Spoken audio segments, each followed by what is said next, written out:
O yung kampo ni Digong mga kababayan, hindi kasi umobra yung propaganda nila sa blank entry, sa GAA, saka nag-file na sila ng petisyon sa Supreme Court. So hindi na nila pwede na i-discuss yung merito ng kaso. Nasa Supreme Court na po, sub judice na yan. Balik na naman mga kababayan sila sa rehash na issue laban sa ating Pangulong Bongbong. Balik sa hair follicle.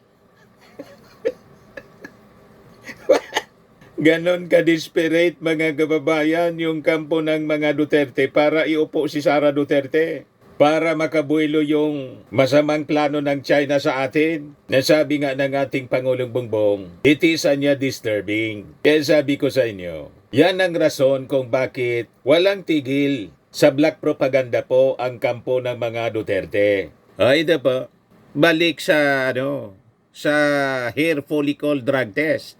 Sabi ng ating Pangulo, why should I? Marcos on Rodriguez dare for hair follicle drug test. Why should I?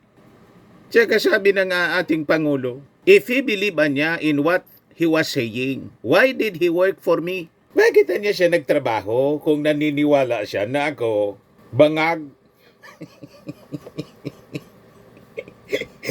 Basag na basag po yung argumento ni hindi yan abogado yung ating Pangulong Bongbong. Hindi umobra yung punto ni Vic Rodriguez. Talagang lumitaw na ang palaya. Pinatalsi kasi sinipa ng ating Pangulong Bongbong Marcos. Kasi alam na ninyo yung chismis, yung 50 million na iyon ang mga kwento. May hinihingi daw na 50 million. Hindi man natin makumpirma. Pero mabigat. Mga kababayan, yung sumingaw na chismis sa 50 million for sale appointments nung executive secretary pa siya kasi nasibak nga.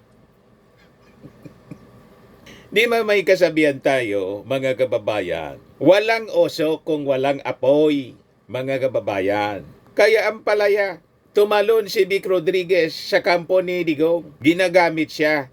Nagpagamit naman. Kasi, mga kababayan, gustong iluklok si Sara.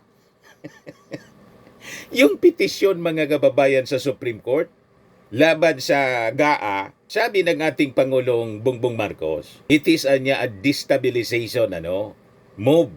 Gustong isabotahe yung ating gobyerno mismo, the operations of our government. Ganon katindi ang desperation ng mga ganid. Hindi makapaghintay, mga kababayan. Kasi nga, ang duda mga kababayan ng karamihan, parte ito ng yung destabilization efforts laban sa administrasyon ng ating Pangulong Bongbong Marcos. Malamang sa malamang, sabi ng mga insider, funded ng China. You see, ganon ito kaseryoso. Ngayon, ang tanong mga kababayan, papayag tayo na mga mamamayang Filipino, naguluhin tayo ng mga agents ng China rito sa ating bansa. Papayag tayo na i-destabilize ang administrasyon ng ating Pangulong Bongbong Marcos na 59% ang approval rating sa latest survey ng SWS. Kaya tuwang-tuwa yung ating Pangulong Bongbong. Sabi ng ating Pangulo, laloan niya kami nagaganahan.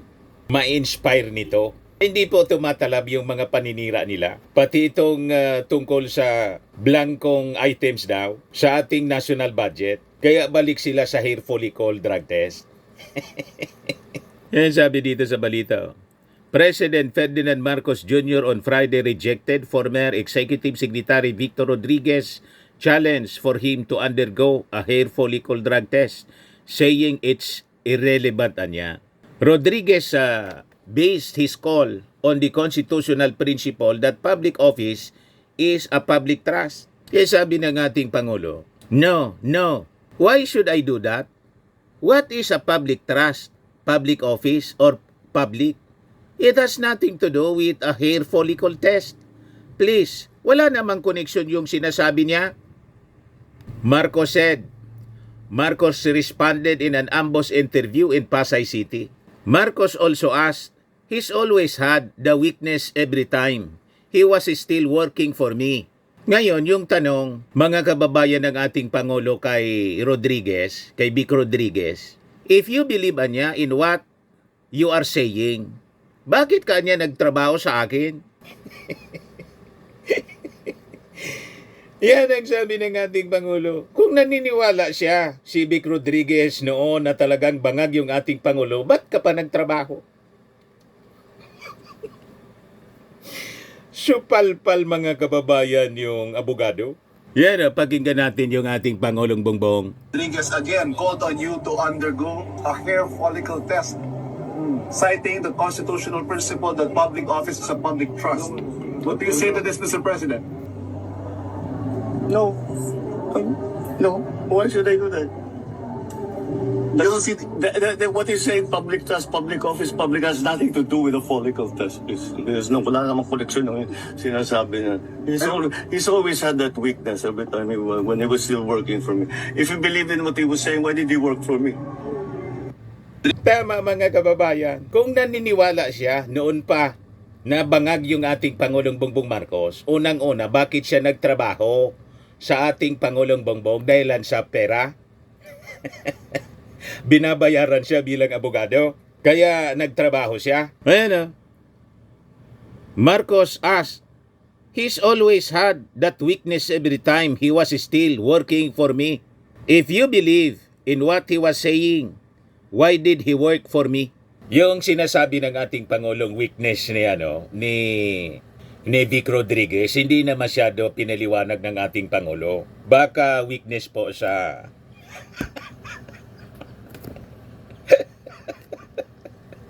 yun ang kainaan mga kababayan ni Vic Rodriguez. Kung sino yung maka-offer siguro ng mataas na, alam nyo na, attorney's fee.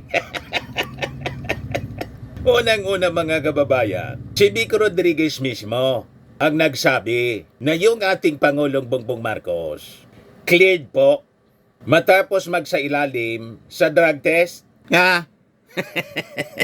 Sabi dito ng isang Marcos loyalist na si Benji Santiago.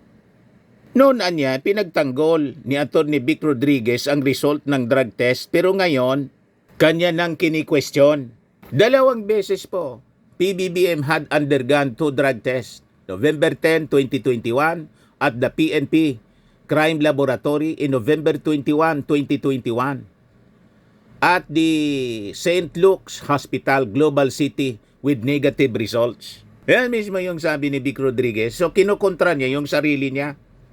So kung ano po yung isinabit namin sa PIDEA, kung ano yung aking ibinigay sa NBI, kung ano yung aming ibinigay sa opisina, sa tanggapan ng punong hepe ng Philippine National Police, yung drug result ni Bongbong Marcos, yan na lang ho ang aming paninindigan. Okay, hirit ako ng isa pa tungkol dyan sa issue na yan, Atty. Vic. Kung bigla daw magkaroon, although hindi naman to sinasabi ng COMELEC na dapat mangyari dahil wala talaga to sa batas, random at surprise, ay willing daw po ba ang inyong principal na sumailalim? These are all speculation meant to debase or binabanata nila yung naging resulta nung drug test ni Bongbong Marcos. The drug test, the standard is there. Yun ang sinunod namin. In fact, si Bongbong Marcos ang kauna-unahang nag-drug testing. Hindi naman namin alam na aabot sa puntong ganito magiging issue pala dahil nga nagpa-renew siya nung kanyang permit to carry firearm outside of residence. Okay. So as early as November 10, meron nang isinagawang test ang PNP Crime Laboratory. Sinigundahan na lang namin ito nung si Bongbong Marcos ay nagpa-test ulit noong isang araw dahil nga para maging inclusive na hindi lamang ipakita na negative siya sa shabu, hindi lamang negative sa marijuana, kundi pati dito sa mainit na pinag-uusapan na cocaine. So lahat yan, yung tatlong illegal substance na yan, prohibited substance na yan, ay nag-negative ang resulta ni Bongbong Marcos. Para sa amin, nagawa na namin. Di ba? Pagkatapos, dahil nabuking yung alleged for sale na mga appointments na nag-result mga kababayan, yan ang mga kwentong narinig namin. Pero hindi man nagsasalita yung ating Pangulong Bongbong Marcos kasi ayaw niya ng naninira. Basta nangyari, alam na natin, sinibak si tinanggal as executive secretary after several months pa lang sa posisyon. So tiwala sa kanya dati yung ating Pangulong Bongbong Marcos. Ngayon, dahil sa siyempre nangyari, sumingaw, naging bleeding hearts na mga kababayan siya, no?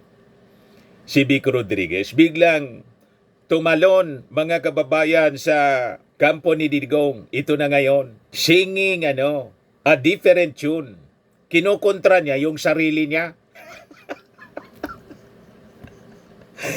Siya yung nagsabi, negative sa lahat. Marijuana, shabu, pati yung coke.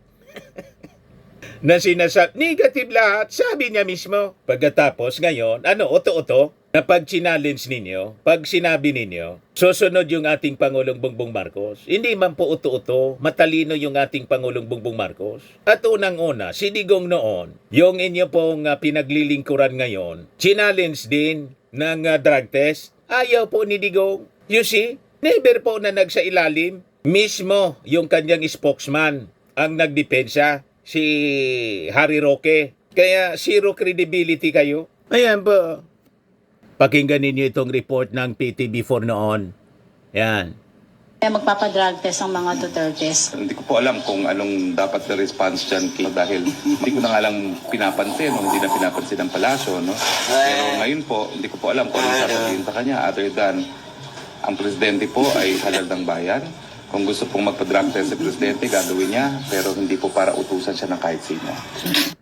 Yes, sabi po ng Marcos loyalist na si Benji Contreras, si Digong never na nagpa-drug test. Pero si PBBM, twice siya na nagpa-drug test noong November 21 at negative ang results. So ang tanong, bakit hindi tinanggap ni Digong ang hamon ni former Senator Antonio Trillanes na magpa-drug test noong 2018? Di basag-basag yung mga basag na basag yung mga propaganda ninyo. Si Digong never na nagpa-drug test, never daw na pwedeng utosan yung Pangulo. Kung gusto niya magpa-drug test, okay. Pero hindi mo niya pwedeng utosan, sabi ni Harry Roque. Pero ngayon, inuutosan nila yung ating Pangulo na magpa-hair follicle. Saan kanyang nakakita mga kababayan na klase ng mga argumento? Kaya yung mga argumento ninyo, hindi umubra. Mali-mali yung argumento ninyo. Pag kayo nagdedemand, okay. Pag ang principal ninyo, yung leader ninyo, ang sangkot, ang hinahamon, hindi pwede. Pag kayo ang humamon, pwede.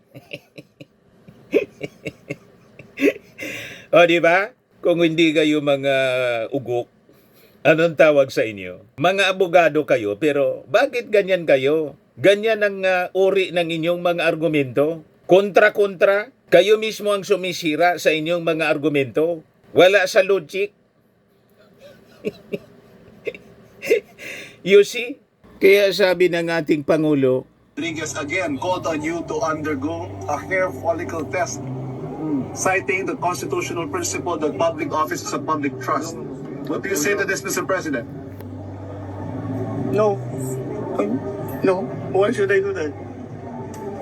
You don't see What is saying public trust, public office, public has nothing to do with the follicle test. There's no, wala namang koleksyon ng sinasabi niya. He's always had that weakness every time when he was still working for me. If you believe in what he was saying, why did he work for me? Paya ka ngayon, Vic Rodriguez. Sayang yung paganga namin sa inyo noon. Nakala namin brilliant lawyer ka kasi kinuha ka ng ating Pangulong Bongbong Marcos. Ngayon, lumabas po na may na mismo sa bibig ng ating Pangulong Bongbong Marcos. So kaya ka pala siniba ko. He's always had that weakness every time he was still working for me. May nang abogado. Yan kasi, pag pinasok na po ng masamang ambisyon, yung pagiging brilliant po, nagiging nauwi sa pagkamoron. Kinukontra mo yung sarili mo? Di ba malinaw? Yan o. Ulitin natin. Sinabmit namin sa PIDEA kung ano yung aking ibinigay sa NBI, kung ano yung aming ibinigay sa opisina, sa tanggapan ng punong hepe ng Philippine National Police, yung drug result ni Bongbong Marcos, Yan na lang ho ang aming paninindigan. Okay, hirit ako ng isa pa Mase, tungkol dyan sa issue na yan, Atty. Vic. Kung bigla daw magkaroon, although hindi naman to sinasabi ng COMELEC na dapat mangyari dahil wala talaga to sa batas, random at surprise, ay willing daw po ba ang inyong principal na sumailalim?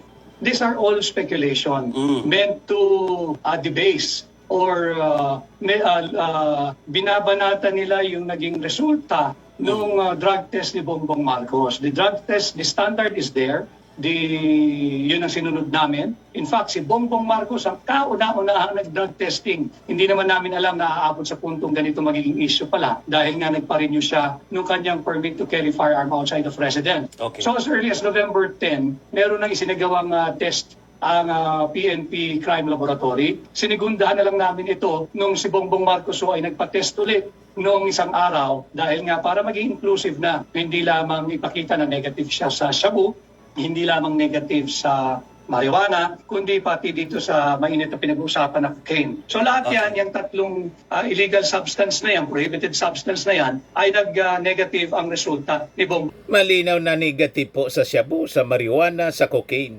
Pagkatapos, ikaw mismo yung nagsabi noon, papatulan mo yung issue tungkol sa drug test na hair follicle. O di ba? Pinaya mo lang yung sarili mo. Kasi mismong sarili mo, Vic Rodriguez, kinontra mo. Anong tawag doon? Brilliant lawyer ba ang ganyang uri ng tao? Talo ka pa mag-isip ng ating Pangulong Bongbong Marcos na hindi abogado. Kaya sabi ng ating Pangulong Bongbong, he always had that weakness every time he was still working for me. If you believe in what he was saying, why did he work for me? Bakit ka nagtrabaho? Kung naniniwala kang adik, bangag yung ating Pangulo, bakit ka pa nagtrabaho sa kanya? Ano yung mo? Ano yung motibo mo? Ito lang kasi siguro maganda yung yung bayad bilang abogado. Malaki yung attorney's fee. Ayan ang tanong. At syempre, pag ikaw abogado ng isang Marcos, madaling sumikat mga kababayan. O ngayon, you are now running for senator. Yan lang po. Base sa mga surveys, wala man lang po sa radar. Malamang sa malamang mga kababayan, mangulilat ang level ng boto ni level ng nuisance. Ang makukuha ni Vic Rodriguez na boto. At itong ating programa mga kababayan, atid sa inyo nitong ating mga sponsors. Firmax Firming and Lifting Cream. Pinapay po sa mga pulses in affected area. Mainam po ito sa mga pains at paninigas ng mga kaso-kasuan. Ito sa mukha naman yung application, anti-aging, Automax po siya. Ito ay Glow Zero mga kababayan. Whitening po siya. Made in South Korea. Ito naman po, Nengxia Red Mix Fruit Drink. Gawa po siya sa goji berry. May anti-cancer properties po siya. At sa mga nagana po ng malinis and spacious fitness gym, pumunta lang po kayo sa aming Colossal Fitness Gym. May Grab Car Rental din po kami. At bills payment po sa aming office. At saka sa mga mahilig po sa mga imported bags, manood po kayo sa live selling ni Madam Eileen Rosales sa kanyang Eileen Closet po. Pati mga shoes, ito yung kanya po. Ito yung kanyang page. Kita ninyo, napakagandang mga online selling po siya. Si Madam Eileen Rosales. Cellphone number niya po 773-798-7816.